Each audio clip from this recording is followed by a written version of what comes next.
اگر پورا اور اس کو جسٹیفائی میرے خیال میں کیا نہیں جا سکتا. اگر پورا معاشرہ سارے شعراء اسی کے گرد گھوم رہے ہیں, آپ کے گرد جو ہے وہ محبوبہ کے پستان آ رہے ہیں اور اس کی ٹانگیں آ رہی ہیں, اور یعنی حتیٰ کہ سارے جو ہے وہ حتیٰ کہ اعضاء اور زیر ناف بال تک پہ گفتگو کی جا رہی ہے, تو یہ I think this is a sign of a Sikh society. یہ ایک سکھ سوسائٹی کی علامت تھی جو ہمیں میرا خیال ہے تسلیم کرنا چاہیے, بجائے اس کو ہم اس کو یہ کہہ کے ڈیفینڈ کریں کہ جی یہ تو ہونا چاہیے سیکس زندگی. ہاں ٹھیک ہے, سیکس زندگی کا حصہ ہے, لیکن اس کا آبسیشن اگر ہو جائے تو پھر میرے خیال میں کچھ گڑبڑ ہے. آخری آپ کو میں آپ سے گزارش کروں گا کہ اس کو کنکلوڈ کریں, اور اس کے بعد پھر ہم سوال و جواب کی طرف آئیں گے. آئی ایم شیور کہ حاضرین میں سے بھی کچھ لوگ کہنا چاہ رہے ہیں. اچھا چلیں آپ لے لیں, عثمان صاحب آپ لیں, قاضی صاحب نہیں, پھر اب کنکلوڈ یہ کریں گے, تو آپ 1 منٹ لے لیں, پھر آپ 1 منٹ. چلیں. پہلی بات تو یہ آپ تو اصلاح کر رہے تھے, حالانکہ میرا نہیں خیال کہ کچھ جو باتیں میں نے کی ہیں آپ اس میں یہ نہیں تھا کہ نادر شاہ جو ہے وہ یا احمد شاہ ابدالی جو ہے یا یہ ان کا حصہ نہیں ہے, یقیناً ہے, ٹھیک ہے, لیکن انگلستان کے ہندوستان کا باقاعدہ اس میں لفظ آتا ہے, دولت و حشمت کا وہ ذکر کرتا ہے, اور ان کو بتدبیر چھن جانے کی وہ بات کرتا ہے. یہ والا شعور جو ہے یہ اتنا اول جو ہے وہ اردو میں بہت کم ملتا ہے. دوسرا جو آپ نے ابھی بات کی انشاء کے بارے میں, تو میرے ذہن میں شعر آ رہا تھا, نہ چھیڑ ہے نکھتے بادے بہاری راہ لگ اپنی, تجھے اٹکیلیاں سوجی ہیں ہم بیزار بیٹھے ہیں. اس شعر کی بنا پہ, محض اس ایک شعر کی بنا پہ انشاء کو کچھ رعایت دے دیں اور اس کو شاعر جی تو میں یہ کہہ رہا ہوں کہ پوری غزل کو بھی چھوڑیں, ایک شعر جو ہے یہ اتنا بڑا ہے کہ اس کی بنیاد پہ جو ہے ان کو محض بھانڈ کہہ کے جو ہے وہ رد نہیں کیا جاتا. جرأت کی انہوں نے بات کی, جرأت سے جو لوگ واقف نہ ہو, صرف ایک شعر کافی ہے یہ بتانے کے لیے کہ جرأت کتنے بڑے شاعر تھے. جرأت کہتے ہیں سرسری ان سے ملاقات ہے گاہے گاہے, بزم اغیار میں گاہے, غالباً بزم اغیار میں گاہے سرے راہے گاہے. سرسری ان سے ملاقات ہے گاہے گاہے, بزم اغیار میں گاہے سرے راہے گاہے. قاضی صاحب. اچھا, وہ میں نے پہلے بات ادھوری رہ جائے گی جو تاثر میں باندھنا چاہ رہا ہوں, کہ پہلے جو میں نے داخلیت پر مبنی کچھ اشعار آپ کی خدمت میں پیش کیے, صرف یہ چند ایک اشعار ہیں جس سے کچھ اندازہ ہو کہ اس دور میں قادر الکلامی کس چیز کو سمجھا جاتا تھا, اور جو فنی یا تکنیکی اعتبار سے جو شاعروں کی بڑائی ناپی جاتی تھی اس کے کیا پیمانے تھے. تو چند اشعار ہیں, توجہ. جو ہاتھ آتا میرے یکسر گریباں آستیں دامن, ردیف دیکھیے گا اور قافیہ. جو ہاتھ آتا میرے یکسر گریباں آستیں دامن, ستھا صد چاک کے درخور گریباں آستیں دامن. اب یہ پوری غزل آپ سوچئے کہ اس ردیف کو نبھانا کس قدر کٹھن کام ہے. اور یہ کھل گئے منہ پہ میرے شب جو درے خواب کے پٹ, نظر آئی مجھے ایک طرفہ بھبو کا نٹ کھٹ. حسن کا اس کے یہ عالم کے پری دیکھ جسے, دوڑ کر لینے لگے وہیں بلائیں چٹ پٹ. اچھا, اور اختتام میں کروں گا ایک چند ایک اشعار ہیں جو کہ بنیادی طور پر نعتیہ اشعار ہیں, اور اس میں دیکھیے کہ انہوں نے کیسے نبھایا ہے. نہیں, مصحفی ہیں. بیاں ضرور ہے اب دست و تیغ کا اس کی, یہ مدح پیمبر ہے. بیاں ضرور ہے اب دست و تیغ کا اس کی, نکل گئی سپر مہ سے جس کی پار انگشت. شق القمر کا ایسا بیان میں نے نہیں دیکھا. بیاں ضرور ہے یعنی جس کی انگلی کا اتنا زور ہے تو تیغ و دست و تیغ. بیاں ضرور ہے اب دست و تیغ کا اس کی, نکل گئی سپر مہ سے جس کی پار انگشت. محمد عربی معجزوں کا جس کے کبھی نہ کر سکے فلک پیر کا شمار انگشت. انگشت مذکر باندھا, ویسے دلچسپ بات. چمن میں اس کی رسالت کا جب کچھ آئے ہے ذکر, عجیب شعر ہے. چمن میں اس کی رسالت کا جب کچھ آئے ہے ذکر، علم کرے ہے شہادت کی شاخسار انگشت. چمن میں اس کی رسالت کا جب کچھ آئے ہے ذکر، علم کرے ہے شہادت کی شاخسار انگشت. اور آخری شعر ہے، وظیفہ جس کا پڑھے ہے یہ دانائے شبنم. اچھا، اس کو جس شخص نے کھیت دیکھا ہے سبزی کا، فالز دیکھی ہے، وہ وظیفہ جس کا پڑھے ہے یہ دانائے شبنم، دعا میں جس کی ہے کھولے ہوئے خیار انگشت. واہ، بہت شکریہ. واہ واہ واہ واہ. انگشت اور انگلی پہ مجھے یاد آیا کہ جب ان کا مارکا ہو رہا تھا تو آپس میں جی تاغوت میں انگلی اور ادھر انگلی ادھر انگلی، پوری وہ غزلیں اور 2 غزلیں انہوں نے انگلی کی ردیف میں کہہ دی ہیں. جی بالکل پڑھیں تو حیرت جی 1 منٹ آپ چاہ رہے تھے آخری؟ غصے میں آ گئے آپ. اچھا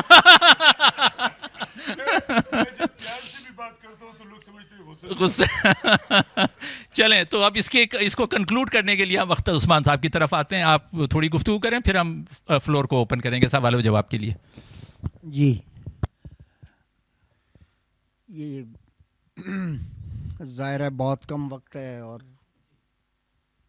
مصحفی پہ بات کرنے کے لیے اور اس کی اس شاعری پہ بات کرنے کے لیے جو اسے سیکنڈ ٹیئر کے شعراء میں ایک سب سے بڑا شاعر ہمارا مصحفی ہے.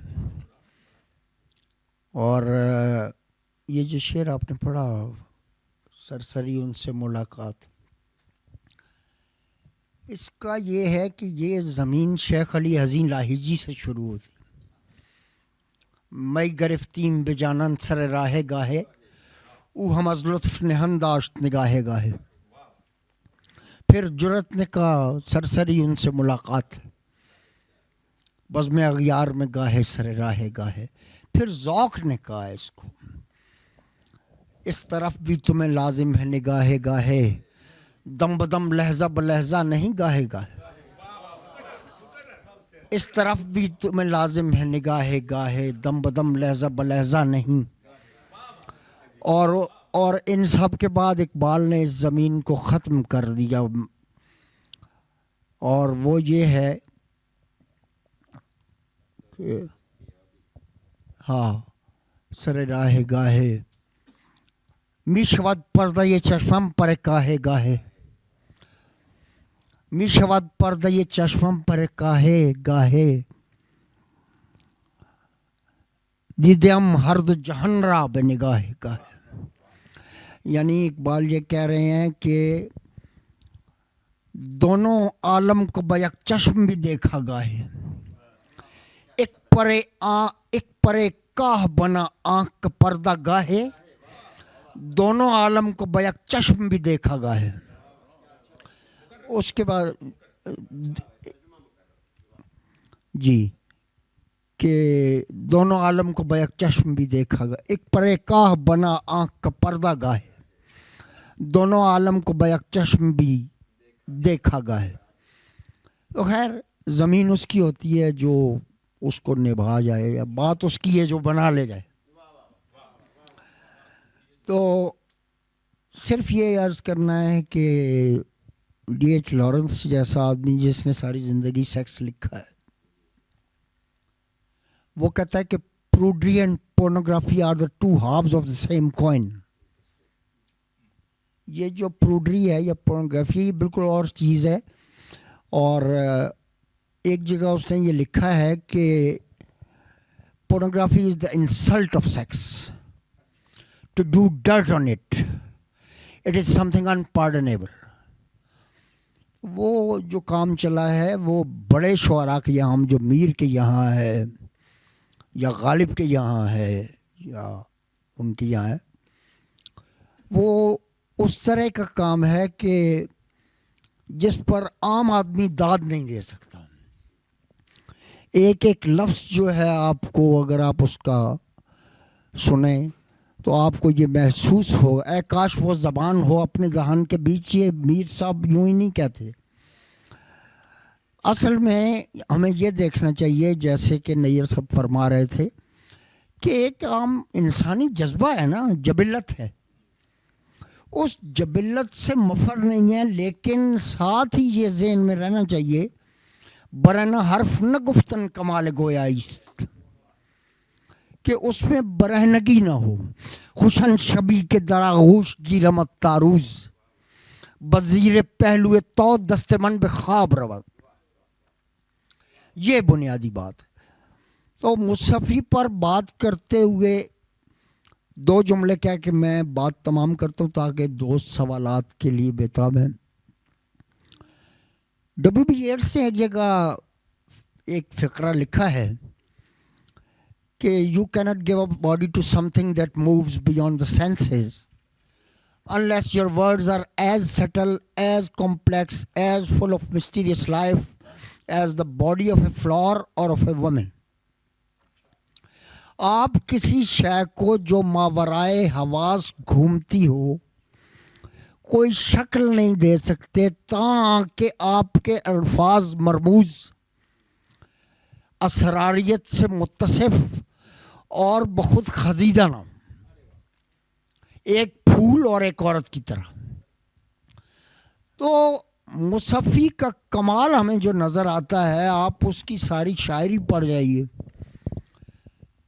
اگر ورنہ تو گلشن بے خار میں یہ جو ہمارے شیفتہ ہیں جنہوں نے غالب کا انتخاب بھی کیا تھا اور صدر الدین آزردہ، تو شیفتہ نے یہ لکھا ہے کہ میں نذیر اکبر آبادی کے 1-2 شعر بس نقل کر دیتا ہوں تاکہ نوجوانوں کو شکایت نہ رہے. تو نذیر اکبر آبادی جیسا بڑا شاعر جو ہے جس سے ہماری جدید نظم چلتی ہے. اچھا، یہ ایک اور بات بھی میں اس کے ساتھ ہی عرض کرتا چلوں.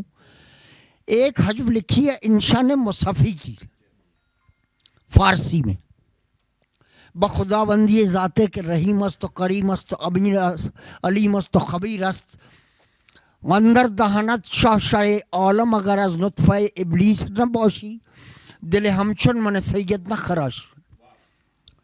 مجھے اس حجب سے کچھ لینا دینا نہیں ہے. میں یہ بتانا چاہتا ہوں کہ انگریزی سے اور فرانسیسی سے پہلے بر صغیر کی فارسی میں آزاد نظم موجود تھی، جس کا ثبوت یہ نظم ہے جو میں نے آپ کو ابھی سنائی ہے تھوڑی سی. مکمل اس کو نقل کیا ہے محمد حسین آزاد نے، لیکن ہمارے ناقدین کافی روشن ضمیر ہیں اس لیے ان کو یہ نظر نہیں آئی. تو ادھر موجود ہے. تو مصحفی کا ذکر جو ہے وہ آج جتنا ویلڈ ہے، اور جب وہ یہ کہتا ہے کہ میں بازار تک آ پہنچا ہوں، تو اس کا مطلب یہ ہے غالب جیسا اور فیض جیسا شاعر جس سے متاثر ہے اور اعلانیہ کہتا ہے کہ مصحفی اور سودا میرے پسندیدہ شاعر ہیں. یہ ابھی جو 2 شعر پڑھے گئے، اے ساکنان کنجس کا فس صبح کو صبا، سنتی ہی جائے گی سوئے گلزار کچھ کہو سودا، اور یہ جو دوسرا شعر مصحفی کا پڑھا گیا، یہ فیض کا بنیادی لہجہ ہے. تو بڑا شاعر اپنے بعد والوں پر اثرات چھوڑتا ہے، اور اگر مصحفی کو غور سے پڑھا جائے تو ہمیں واضح طور پر نظر آتا ہے کہ جدید ترقی پسند شعراء جو ہیں ان پر مصحفی کا اثر جو ہے وہ بہت زیادہ. آپ سب کی سماعتوں کا بہت شکریہ کہ آپ نے وقت دیا، اور یہ جو ہمارا پینل ہے اس میں جو باتیں ہوئیں ان کو سنا. یہ سننا جو ہے یہی اصل میں بنیادی طور پر سیکھنا ہے، اور اب باری آپ کی ہے کہ آپ بولیں اور ہم سیکھیں. بہت شکریہ. بہت شکریہ، بہت اچھا کنکلوژن آپ نے کیا. سوال و جواب سے پہلے ایک شعر اور ذہن میں آ رہا تھا، وہ میں سنا دوں کیونکہ سودا کا ذکر ہوا. سودا کا شعر کسی نے نہیں سنایا، لیکن وہ دیکھیں یہ جو ہم کہتے ہیں نا اردو میں کہ پی لو پلا لو کھیلو کھلا لو، اس کو کیسے انہوں نے استعمال کیا ہے.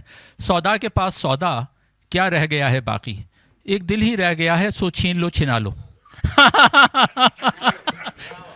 ایک دل ہی رہ گیا ہے سو چھین لو چھنا لو.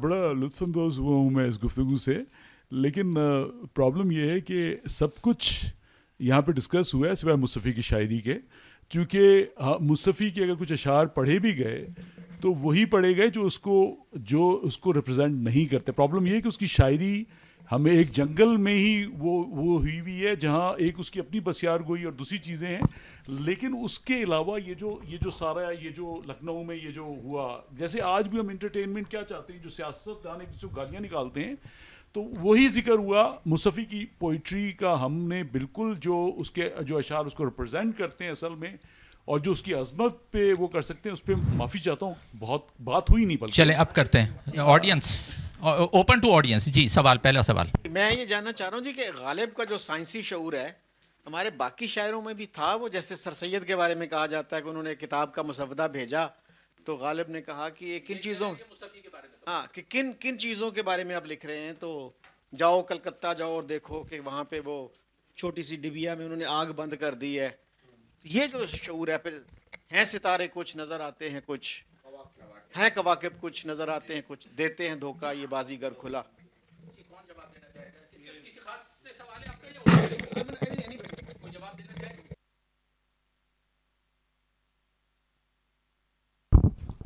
دیکھیے جی, غالب جو سر سید کو جو رخ دیا تھا وہ غالب نے ہی دیا تھا, کہ سر سید رو رہا تھا اس کو آثار الصنادید کو کہ جی بلڈنگز کتنی خوبصورت تھیں, تو اس نے کہا کہ جو تم دیکھنے آگے جا رہے ہو میاں وہ یہ وہ ہیج ہے اس کے سامنے, جو جن چیزوں کا تم ذکر کر رہے ہو کہ لال پتھر تھے تو کالے پتھر تھے وہاں پہ لگے ہوئے. وہ پل دیکھ کے آیا تھا کلکتہ کا, جب وہ ریل میں گیا تھا فورٹ ولیم کالج, تو اس نے ٹرین میں سفر کیا تھا اس نے. اور ایک غالب ایک دستمبو میں اگر آپ دیکھیں, اس نے یہ جان گیا تھا وہ کہ یہ ایک استحصالی سسٹم جو ہمارے ہاں شہنشاہیت اور اس کا سسٹم تھا, میں ڈاکٹر مبارک علی کا کوٹ کر رہا ہوں, ایک استحصالی سسٹم جو بادشاہوں, نوابوں, مہاراجاؤں اور راجاؤں کا تھا, اس کو ایک دوسرا استحصالی سسٹم جو کالونیلزم تھا وہ ریپلیس کر رہا تھا. لیکن غالب اس بات کو جج کر گیا کہ جو دوسرا سسٹم آ رہا ہے وہ ترقی پسند ہے, اور جو لڑائی ہے وہ پروگریسو فورسز اور ریگریسو فورسز کی ہے, اس میں لازمی طور پہ پروگریسو فورسز جیتیں گی. چنانچہ وہ سمجھتا تھا کہ یہ جو سو کال جنگ آزادی ہے یہ صرف بالآخر نقصان کرے گی, یہ مروا دے گی, یہ چونکہ آپ اس کی ایک ترقی کے راستے میں ایک رکاوٹ ڈال رہے ہیں. غالب ہی کا یہ وہ تھا, غالب ہی کا یہ ویژن تھا جس نے سر سید کے خیالات چینج کیے, جو کہ میں سمجھتا ہوں کہ ایک ہی مسلمان لیڈر ہے, چونکہ لیڈر ہمیشہ وہ پاپولسٹ نہیں ہوتا کہ جو پبلک ڈیمانڈ, لیڈر وہ ہوتا ہے کہ جو اپنا ایک اوپینین دے اور پھر جو اگینسٹ ہو, جو تمام. جی شکریہ. اور میرا خیال ہے دوسرا سوال لے لیں, ایک سوال, اگلے سوال کا جواب آپ دے دیجیے گا. جی عطا صاحب. اچھا, ایک تو بڑی خوشی ہو رہی کہ مصطفی پہ یہاں بات ہو رہی ہے, کیونکہ عموماً ادبی فورم ہو یا دوستوں کے درمیان بیٹھے ہوں تو غالب امیر سے آگے بات نہیں. مصطفی آپ کے گرائی بھی ہیں غالباً, مصطفی آپ کے گرائی بھی تھے نا شاید غالباً. نہیں, ہم تو بجنور کے تھے, وہ امروہہ کے. ٹھیک ہے, یا مطلب جدید شعراء میں دیکھیں تو فیض اور فراز سے آگے بات نہیں بڑھتی. تو میری ایک تجویز یہ تھی کہ بھی یہ جو سلسلہ شروع ہوا, جو ہمارے کلاسیکی پوئٹ ہیں, جیسے آج ایک بڑا تعارف ہوا ہے یہاں پہ, اور دوسرا تھا کہ اختر صاحب نے جو بھی بات کی فیض کی کہ وہ متاثر تھے, تو وہ جو ان کی نظم ہے میرے دل میرے مسافر, اس میں بھی انہوں نے وہ ٹکڑا جوڑا ہوا ہے, کبھی اس سے بات کرنا وغیرہ وغیرہ. میرا جو اپنا تعارف جو ہے مصطفی سے ہوا تھا طالب علمی کے زمانے میں, تو ان کی ایک غزل جو ہے اجاز حسین حضروی نے کمپوز کی تھی ریڈیو پاکستان کے لیے, وہ گائے بھی تھی. خواب تھا یا خیال تھا کیا تھا, ہجر تھا یا وصال تھا کیا تھا. تو ہمارا خیال تھا کہ شاید کوئی عصری شاعر ہوگا, لیکن بعد میں پتہ چلا کہ بھی. اس کے علاوہ جو مصطفی کے دو شعر جو ہیں وہ بڑے زبان زدے عام, ایک تو وہی کہ آج اس کا ویسے نہیں ذکر ہو, وہ رفو ہو گیا تھا. اچھا اچھا اچھا. یہ دوسرا تھا کہ جو ہمارے آزاد خیال دوست ہیں وہ عید قرباں پہ بہت کوٹ کرتے ہیں, تھوڑی اس میں ترمیم کر کے. میں عجیب رسم دیکھی کہ وغیرہ. تو ایک پہلو اس کا جو ہے نا وہ یہ تھا کہ یہ جو دوستوں نے ساری یہاں بات کی, کہ میں نے تو جستا جستا ہی پڑھا, یا ایک انتخاب پڑھا تھا کہ گو کہ وہ بڑے نامساعد حالات میں رہے, یعنی مالی تنگ دستی رہی, اور پھر یہ جو یہاں سماجی طور پہ جو انہیں متون کیا گیا اور سارا, کہ اس کے باوجود ان کی شاعری کے اندر وہ جو واویلا یا مطلب ہے پیر فلک سے شکوے شکایتیں اور ناقدری کی بات ان کی شاعری میں کہیں نظر نہیں آتی. تو یہ بڑی ایک اسٹرینگتھ میں نے دیکھی ہے ان کی, کہ بھئی کہ ان حالات کے باوجود ان کی شاعری کے اندر بڑی ایک عالی ہمتی اور مطلب ہے ملتی ان کے اندر. تو یہ پہلو میرے خیال میں تھا کہ جو سامنے نہیں آیا. کوئی سوال نہیں آپ کا. چلیں اور کوئی سوال پیچھے کسی نے ہاتھ اٹھایا تھا ابھی.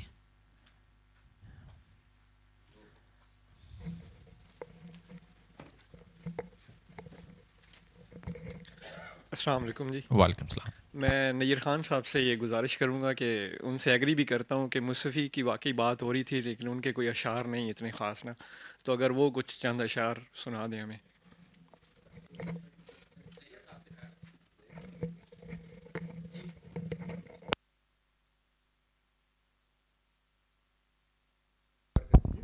دیکھیے میں پہلے ہی ناظر صاحب کو کافی اریٹیٹ کر چکا ہوں, تو کچھ اشعار تو نہیں میں سناؤں گا.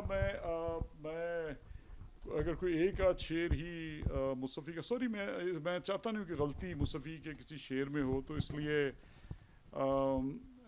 جو ہے میں نے نوٹ کیے تھے, کوئی پریپیئرڈ نہیں آیا میں بھی. دیکھیے پہلی تو میں ان کی بات کہ نہیں, مصطفی کا جو سارا کلام ہے وہ بے قدر جو زمانے کی ناقدری ہے اس پہ بھرا ہے, اور شکوہ بالکل بہت زیادہ شکوہ کیا ہے مصطفی نے, الٹا ہے بات اس کے. ٹھیک ہے, آسمان کا نہیں زمانے کا شکوہ ہے نا. نہیں اس نے باقاعدہ آسمان, مطلب اب خدا کو تو ظاہر سی بات ہے وہ تو تھا نہیں نا اس وقت کے کوئی, لیکن بہرحال اس نے اس کا شکایت بہت زیادہ کیا ہے. اچھا, اور جو میں مصطفی کے تھوڑے سے جمالیاتی شعر, آستی اس نے جو کونی تک چڑھائی وقت صبح آ رہی سارے بدن کی بے حجابی ہاتھ میں, یعنی کہ اس نے کتنا ایک چھوٹا سا اس کو وہ کیا تخیل. اچھا, کہہ گیا کچھ تو زیر لب کوئی, جان دیتا ہے بے سبب کوئی. پھر ایک بہت خوبصورت اس کا شعر میں ایکچولی میں کسی لفظ کی غلطی نہیں کرنا چاہتا, اس لیے میں اس کو مجھے پتا آپ نکال لیں. جی ہاں, میں یعنی جی آپ اس کی مطلب نازک خیالی کیا خوبصورت شعر ہے. ہم آپ فنا ہو گئے اے ہستی موہوم, ہم آپ فنا ہو گئے اے ہستی موہوم, جو موج تبسم لبے جانا سے نکل کر. واہ واہ. ہم آپ فنا ہو گئے اے ہستی موہوم, جو موج تبسم لبے جانا سے نکل کر. یہ خیال عام شاعر پیش نہیں کر سکتا, یہ جی بالکل وہاں رکھ دیجیے اس کو. اچھا, کوئی اور اگر سوال نہیں ہے تو پھر اس کو ہم ختم کریں. جی آپ کا سوال ہے. اچھا, دو جو دبستان ادب ہیں ان کا یہاں پہ ذکر ہوا, ایک دہلی اور ایک لکھنؤ. تو اگر آپ ہمیں یہ سمجھا دیں کہ ان میں بنیادی جو فرق ہے ادبی, اور اس میں یعنی دو شعراء مثلا جو دہلی سے تعلق رکھتے تھے اور لکھنؤ سے, تو ان میں جو اختلاف اور اس میں جو تھیم کے لیول پر جو, یا آپ یہ کہہ لیں کہ موضوعات کے لیول پر جو فرق تھا, یا اس میں وہ کیا تھا؟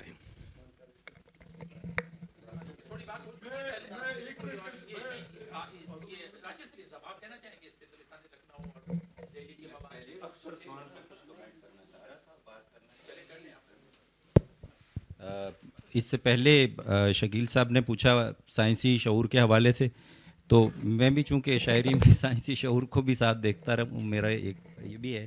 تو غالب کے تو نہیں، لیکن یہاں کچھ اشعار میں پڑھ دیتا ہوں مصفی کے. اس میں عالم کی سب آبادی و ویرانہ ہے، یہ جو کچھ پانی سے باہر ہے زمیں تھوڑی سی. ٹھیک ہے، یہ زمیں تھوڑی سی ان کی ایک ردیف ہے. اور اس میں عالم کی سب آبادی و ویرانہ ہے، یہ جو کچھ پانی سے باہر ہے زمیں تھوڑی سی. اور جس میں خاکی کو بنایا لاغرین عین روح غرق، جس میں خاکی کو بنایا لاغرین عین روح غرق آب بحر کٹ کٹ کر یہ ساحل ہو گیا. ہاں، غرق آب بحر کٹ کٹ کر یہ ساحل ہو گیا. تو بالکل جس طرح باور آیا ہمیں پانی کا ہوا ہو جانا، جس طرح اس نے بھی ایک جگہ پہ، بلکہ وہ گریے کے حوالے سے بھی اس نے بڑا اچھا، وہ شیشہ سعد کے حوالے سے، اگر مجھے یاد آ گیا تو،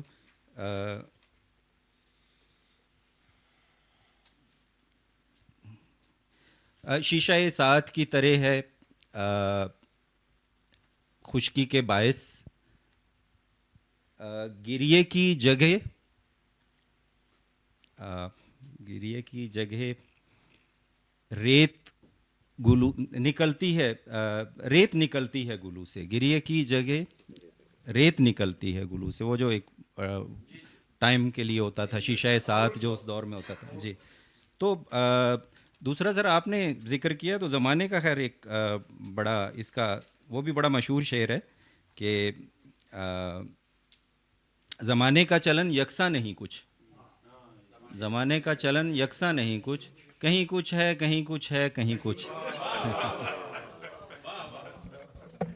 تو باقی وہ لمبی داستان ہے سر. وہ چلے مختصراً ایک سیکنڈ، وہ ان کے سوال کا جواب رہ گیا تو میں مختصراً ان کی اس کا جواب چلیں.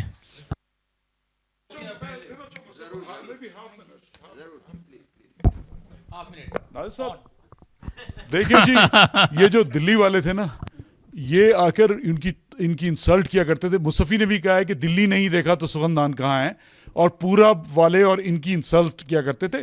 ناسخ جو تھا وہ ایک طرح سے بغاوت تھی کہ وہ جو ایک ان کی سادہ گوئی ہے اس سے اکتا دینے والی سادہ گوئی سے ناسخ نے بالکل چینج کیا اور لینگویج کو چینج کیا. بائی دا وے جو آج ہم اردو بولتے ہیں یہ ناسخ کی بنائی ہوئی اردو ہے.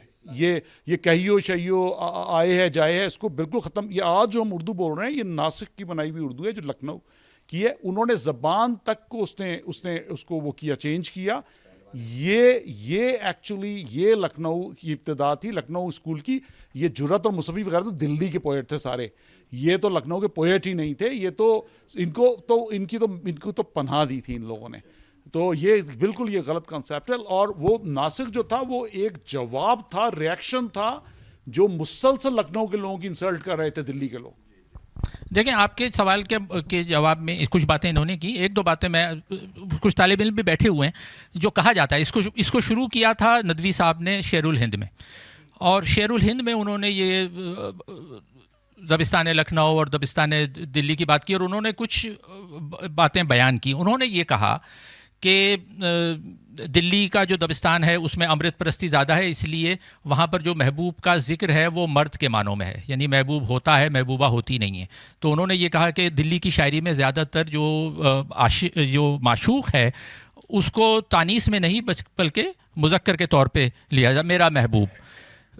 یہاں پر یہ ہوا کہ لکھنؤ میں جو معشوق تھی وہ عورت تھی، عورت کا سراپا تھا، اور اسی سے انہوں نے یہ بات بھی اخذ کی. اچھا، یہ ندوی صاحب کی بات کو پھر آگے لوگ لے کے چلے نا، ابو اللہ صدیقی لے کے چلے، حامد حسن اور بہت سارے لوگ جنہوں نے لکھا وہ اس سے ایگری کرتے چلے گئے. تو اس میں پھر یہ جب محبوبہ کے سراپے کی بات آئی تو پھر وہ داخلیت اور خارجیت کا جو تصور ہے وہ کیا ہے. یہ کوئی وزارت داخلہ اور وزارت خارجہ کی بات نہیں ہو رہی ہے. یہاں پر خارجہ کا مطلب یہ کہ خارجی جو اعضاء ہیں ان کا بیان دبستان لکھنؤ میں بہت زیادہ واضح ہے. دلی میں داخلیت ہے، یعنی وہاں جذبات کا یہ کہا گیا کہ جذبات یعنی داخلی جذبات جو ہیں دبستان دلی جو ہے ان پر زیادہ بات کرتا ہے. پھر ایک یہ بات کہی گئی کہ جو دبستان دلی ہے اس میں تصوف زیادہ ہے تصوف کی خیالات زیادہ مل جاتے ہیں، لیکن دبستان لکھنؤ میں چونکہ اہل تشیع زیادہ تھے اور تشیع جو شیعہ ہیں وہ تصوف سے اتنا قریب نہیں ہیں جتنا کہ یہاں تھے، تو یہ بھی بات کہی گئی کہ وہاں پر دبستان لکھنؤ میں تصوف کا رنگ نظر نہیں آتا. لیکن بعد میں کئی لکھنے والوں نے نیّر صاحب کی طرح اس سے اختلاف کیا اور پھر انہوں نے مثالیں دے کر یہ باتیں ثابت کی کہ یہ دونوں چیزیں دونوں جگہ موجود ہیں. یعنی یہ حتمی رائے نہیں دی جا سکتی کہ جی دبستان لکھنؤ میں یہ ہے. تو جو محقق تھے انہوں نے وہ اشعار اور وہ غزلیں دی ہیں کہ دیکھیں یہ بات غلط ہے. دلی کے شعراء میں بھی صرف امرت پرستی یا محبوب مذکر نہیں ہے، وہاں بھی مؤنث ہے، اور کچھ لکھنؤ کے شعراء ہیں جنہوں نے مذکر کو محبوب مانا ہے، اور اسی طرح تصوف پہ مبنی اشعار دبستان لکھنؤ میں بھی مل جاتے ہیں. تو حتمی کنکلوژن پھر یہ نکلا، میں بھی ان سے متفق ہوں کہ شاید یہ ڈویژن مصنوعی ہے. تو یہاں پر اس گفتگو کو ختم کرتے ہیں، وقت ہمارا خاصا ہو گیا. سب کا بہت شکریہ، اختر عثمان آپ کا، راشد سلیم صاحب کا، نیّر خان صاحب کا، عثمان کا، اور آپ حاضرین کا. مجھے توقع نہیں تھی کہ ہال بھر جائے گا، تقریباً ہال بھر گیا ہے. اس سے اندازہ ہوتا ہے ہماری حوصلہ افزائی ہوتی ہے، کیونکہ میں بڑا یعنی ایک طرح سے تذبذب کا شکار تھا کہ یہ مصفی پہ پروگرام تو کر لیا. میں آتے ہوئے کہہ بھی رہا تھا، ذکر کر رہا تھا کہ کہیں ایسا نہ ہو 2-4 لوگ بیٹھے ہوں اور پھر ہمارا پروگرام ناکام ہو اور مایوسی ہو کہ بھئی یہ کیا پروگرام کر لیا. لیکن میرے خیال میں آج کا پروگرام کامیاب رہا. شاید آپ متفق ہوں. بہت شکریہ.